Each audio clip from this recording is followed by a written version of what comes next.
Hello, welcome to the first edition of our Formula 1 podcast, FU, which is Formula Unfiltered. My name is George and this is Nick. And we're going to sit here and talk about F1 really. We're fans of F1, we've watched F1 most of our lives, and like most people at the pub, we've got views and opinions on F1, and we're going to give you those views and opinions, however unfiltered they may be. F1. I've been watching F1 for most of my life, really. Williams, all the way through. Belter. Williams. Yes. Since the glory days, through the reasonably good days, to now. But The last 5 years, really. We'll gloss over those bits. The greats of Senna and Mansell, all the way through to the even greaters of Sergei Sorokin.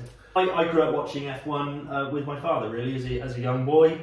I've got vague memories of the Imola crash where Ayrton Senna was involved. Yeah. Remember names like Gerhard Berger, thinking that he was named after a food piece. A burger. Yes. My absolute F1 hero is Jenson Button. I mean, don't even talk to me about the 2009 season, because I need new underwear. The last 3 years that we've been sort of friends, really, I think we've come to appreciate Sir Lewis. Yes. But this is Baxter the dog. Get down. Hello, Baxter. Get down. I think we've come to appreciate Sir Lewis and and take him for what he is, really, which is he's. Lewis is great. We have been the last few years. Hello, the last few years. We like it or not, however you feel about Lewis, we're watching history. Or we've watched history. We're in the new era now where Max has had 2 world championships. But we've been watching history. One of them was sponsored by Michael Massey. Yes, very much so. And the other one was sponsored by Christian Horner's Cash. So, what is FU? It's basically what this is, really. It's Formula Unfiltered. We can say what we want about who we want.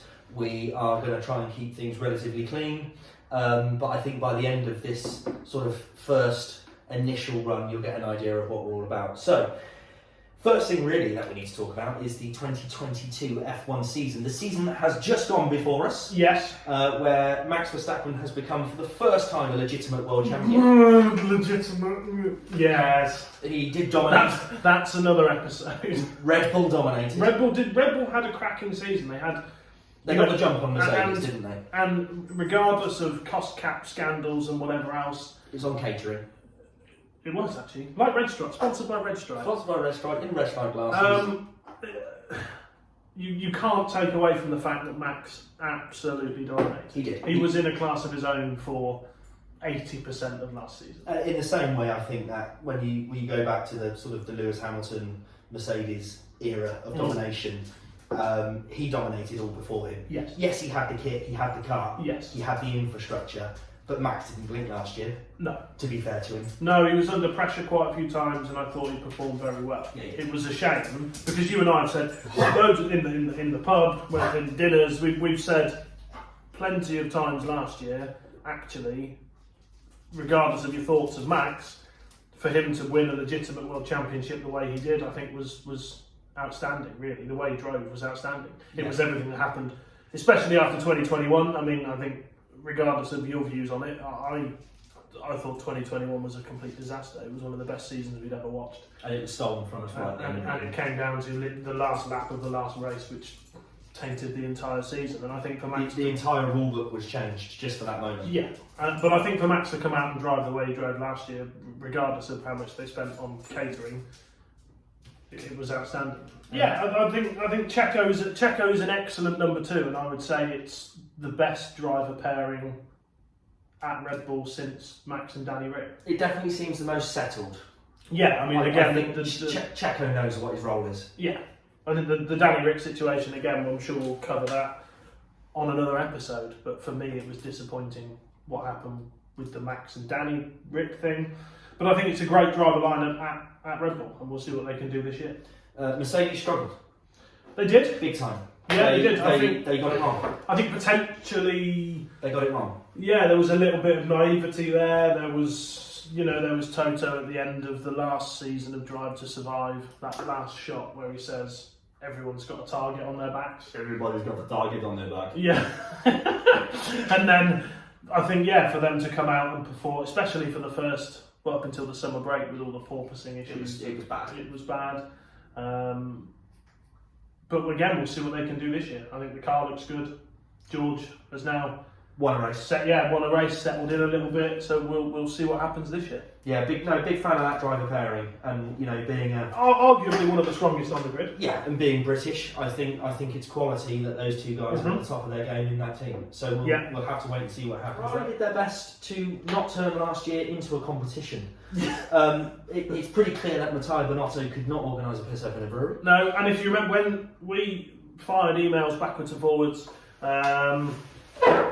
Again, we'll edit this bit out. Before the start of last Yeah, we fire emails backwards and forwards. We do F1 predictions. We send each other emails. And on my F1 prediction for 2022 was that Binotto would be replaced mid-season.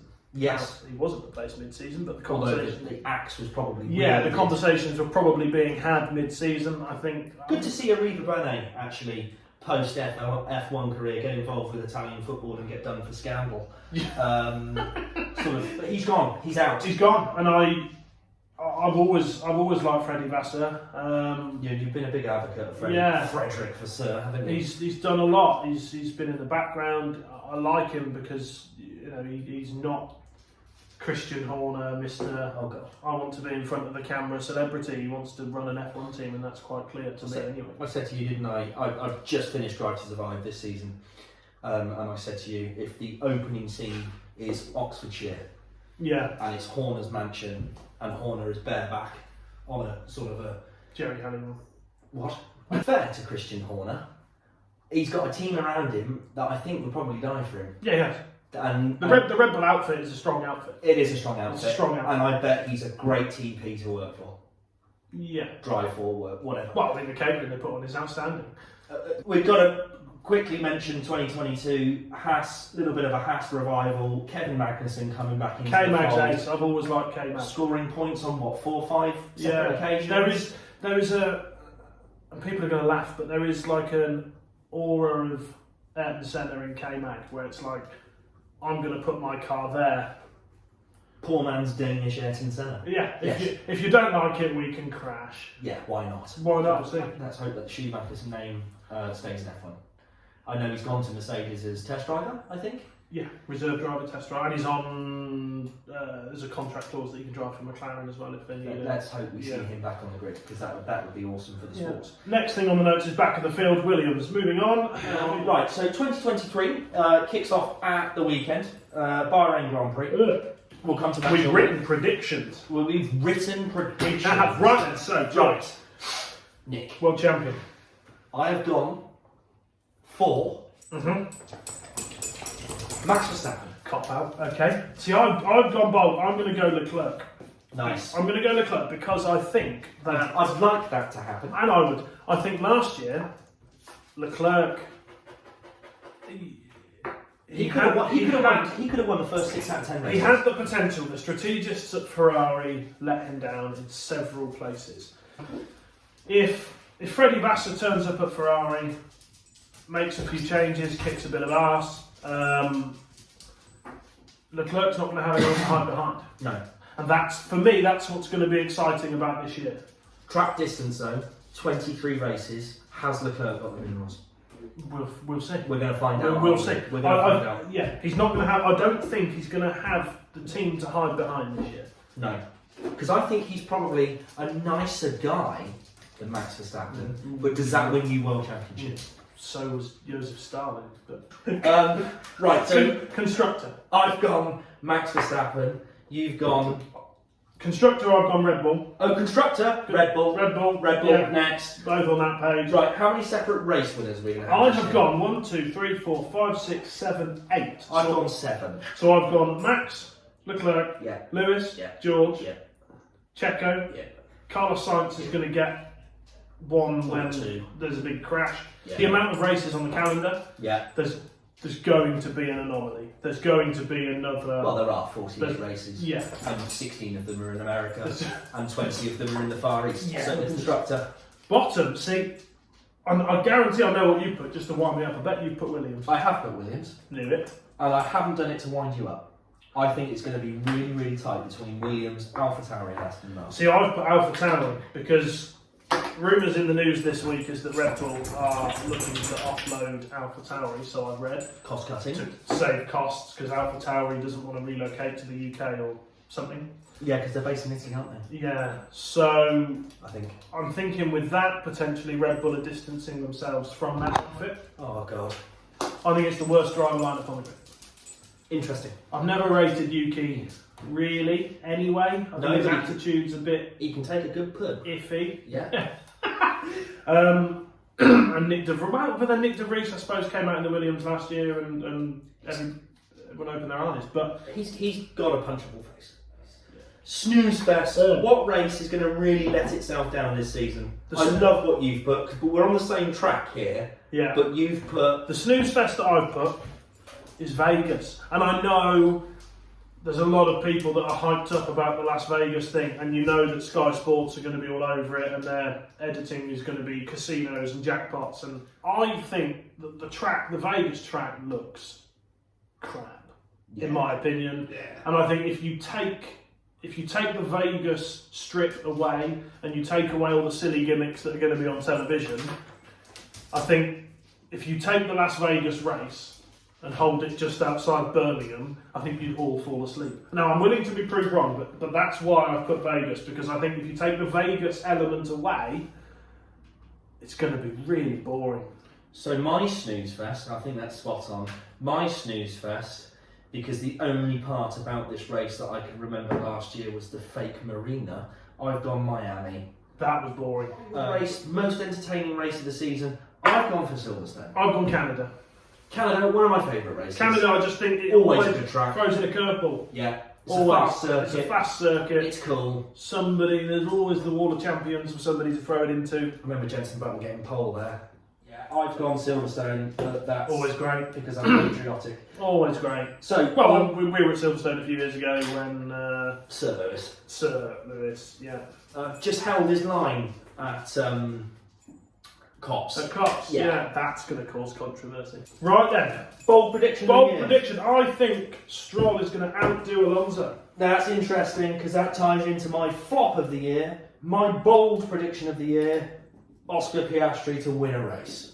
The Yeah, man at Alpine put millions behind. Yeah. He's gone to McLaren. I think Alpine are going to outdo McLaren, but I think there's something about this kid. yeah. It was Flop going of to the be year. Fernando. I don't know. Maybe I'm wrong, but He's gone for the bangers and mashing. yeah, Yeah. I can't see it. No. I can't see it. I don't know. So my flop of the year is Aston Martin. Yeah, we're on the same page. Page. We're on the Well, we're same on page. different pages, but we're on the same page. Right, so that leads us to lights out. Away we go. Yeah, Sunday. Bahrain. International A Circuit. race that you've been to 4 times. 4 times. I'm very lucky. I have been to Sakia 4 times. I was there in 2016. Were you there in 2016? Yeah. Was that when Rosberg and Hamilton did their thing did their thing? for like 50 laps? Yeah, And I was just like that. The hype was a great year. Good circuit. Really, really good fun. Yeah, Under really the good lights, fun. We middle did of the a desert. we did a pit lane walk there the one year when Max Chilton was in the Marussia. He legend, wasn't he? He was cool, Yeah. properly cool. Because when we're digressing, when we like the meet the drivers thing that they do on the Thursday or Friday, and the line to go and meet Lewis Hamilton and Ross, it was like halfway around the circuit, and there was just nobody queuing up to meet Max Chilton. I was like, I'm going there. It's really cool. I've got all his autograph and stuff at home. Anyway, I think Max is going to piss it. I think it's going to be possibly a Red Bull lockout. Yeah. I think Max Verstappen will lead. Lights out, checkered flag. He'll probably get fastest lap. I think Max is going to come out the starting gate strong. I think he's going to. Although I've got the clerk to win, I think Max is going to be revved up, ready to go. I think I might be overanalyzing it, but if you put yourself in Max Verstappen's shoes as a human being, you're thinking 21 was manipulated. Yeah. 22. 22. Legit. Sort of. Ish. 23, let's do it again. Let's do it again and hammer it home. Hammer it. Wow, I think that we don't know when this is going to go live.